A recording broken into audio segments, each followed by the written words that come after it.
नमस्कार, न्यूज़ 18 देख रहे हैं आप। मैं हूं आपके साथ रुंझुन कोहली और आज बात करेंगे लद्दाख की बड़ी खबरों की। तो चलिए शुरुआत करते हैं।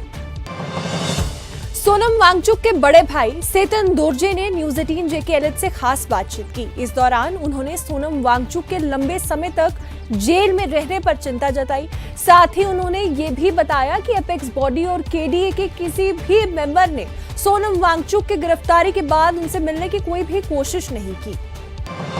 सोनम वांगचुक आपकी बात के हिसाब से वो अब 2 महीना हो गया जेल में अभी पड़े हुए हैं, मगर जिस हिसाब से हमारे लद्दाख में जो मूवमेंट चल रहा है उस हिसाब से उनके लिए कोई ख़ास कहने वाला मुझे नज़र नहीं आ रहा है। जबकि ये लद्दाख की बात है नेशनल लेवल पे, जबकि हर स्टेट में उनके बारे में कोई यहाँ तक कि सॉन्ग गाना कंपोज करके उनके लिए एक से बढ़कर एक वो कर रहे हैं।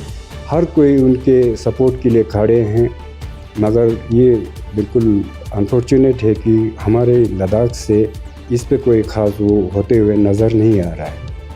सर, शुरू में आप लोग एक बार मिला तो उनका मनोबल के साथ है जो जेल में आप लोगों को क्या संदेश दिया है कि लोगों को ये संदेश पहुंचाए?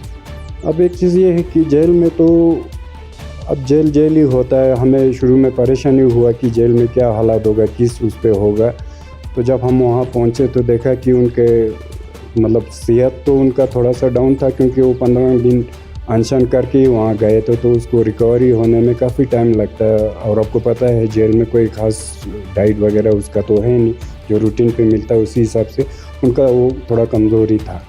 बाकी आप पूछ रहे हैं कि मनोबल उनका कैसा, तो मनोबल तो हमें पता है वो इस चीज़ पे ठीक ठाक था। वो अपने उस पर पूरा कायम था कि जो मूवमेंट हम चल आ रहे हैं उस पर बाकी नेता भी उसी हिसाब से चल रहे होंगे, वो उम्मीद कर रहे थे।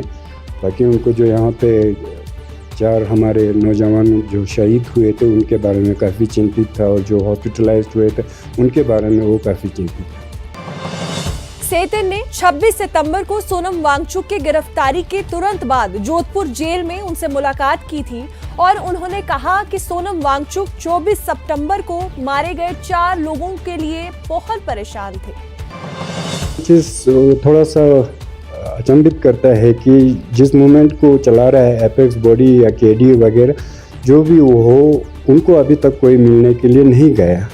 मगर रिसेंटली एक वो रिलीफ मिला कि कातुतन का हमें फ़ोन आया कातुतन सिंह का कि उनको भी टॉक्स में हम शामिल कर रहे हैं।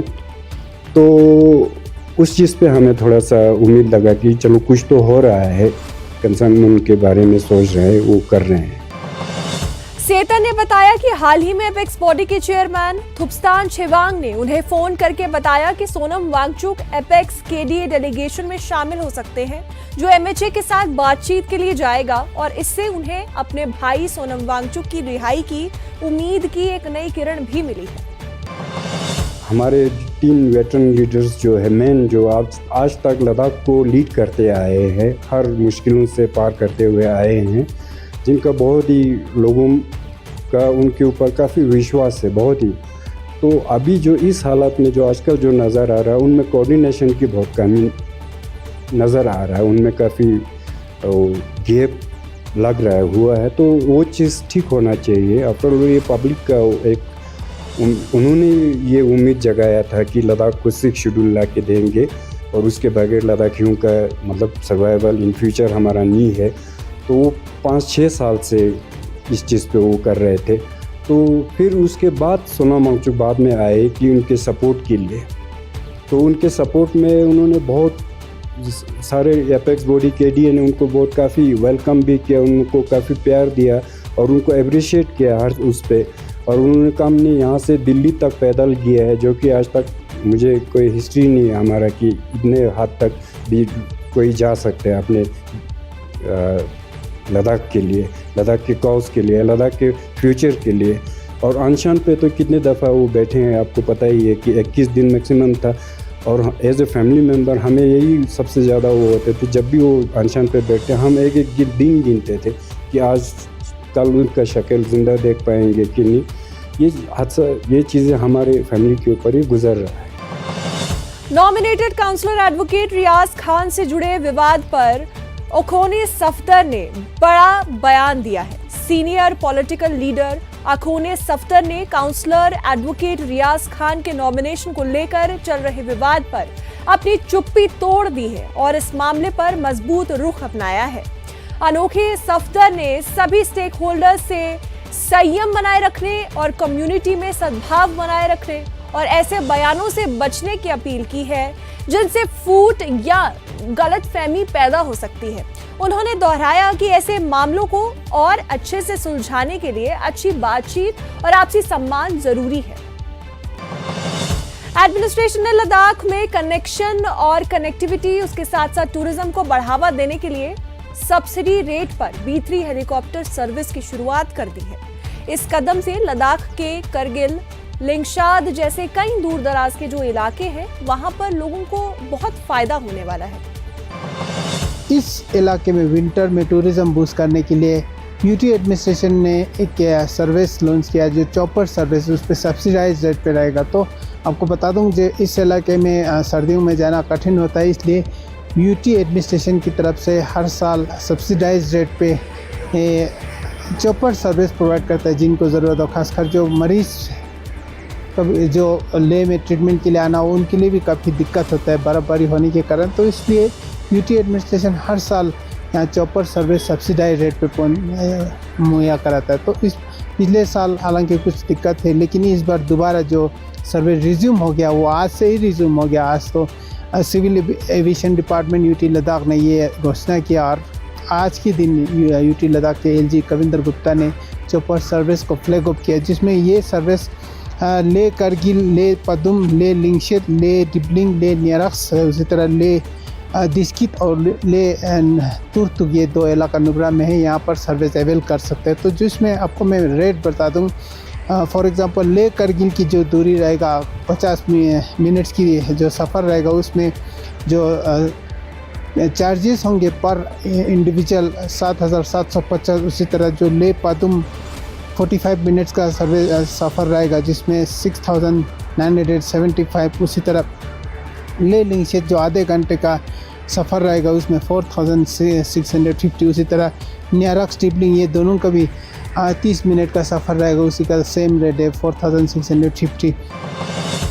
लद्दाख के करगिल जिले में संकू इलाके में जामिया मस्जिद इमाम हसन उल अस्करी में हजरत फातिमा जहरा की पैदाइश का दिन बड़े सम्मान के साथ मनाया गया। आसपास के इलाकों से हजारों लोग इस कार्यक्रम में शामिल हुए।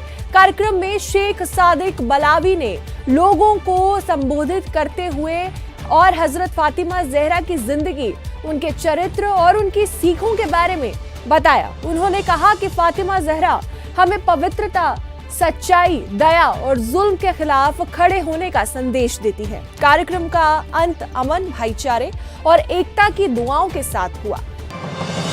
लद्दाख के स्की माउंटेनियरिंग एसोसिएशन ने गवर्नमेंट हाई स्कूल थसगाम के साथ मिलकर थसगाम के पास के पहाड़ों में एक स्टूडेंट ट्रैकिंग प्रोग्राम ऑर्गेनाइज करके इंटरनेशनल माउंटेन डे मनाया।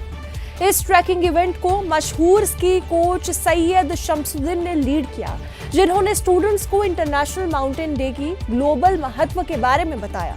उन्होंने इकोसिस्टम को बनाए रखने, बायोडायवर्सिटी की सपोर्ट करने के लिए, परंपरा को बचाने और लाखों लोगों के लिए पानी की सिक्योरिटी पक्का करने में पहाड़ों की अहम भूमिका पर जोर दिया।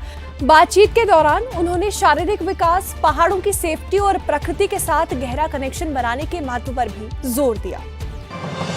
लद्दाख के मुख्य सचिव डॉक्टर पवन कोतवाल ने लद्दाख पुलिस द्वारा आयोजित डीजीपी आईजीपी सम्मेलन का उद्घाटन किया। सम्मेलन में कई पुलिस अधिकारी और जवान भी मौजूद रहे। इस अवसर पर मुख्य सचिव ने कहा कि पुलिस समाज में बहुत महत्वपूर्ण भूमिका निभा रही है और उन्होंने इसके लिए पुलिस की सराहना भी की। वहीं LG कविंद्र गुप्ता ने कार्यक्रम के अंतिम सत्र में हिस्सा लिया। LG कविंद्र गुप्ता ने इस अवसर पर कहा कि इन चर्चाओं और सिफारिशों का पुलिसिंग को मजबूत करने में बहुत महत्व है। उन्होंने अधिकारियों को और जवानों में आग्रह किया कि वे सुरक्षा और कानून व्यवस्था को और बेहतर बनाने की कोशिश करते रहें।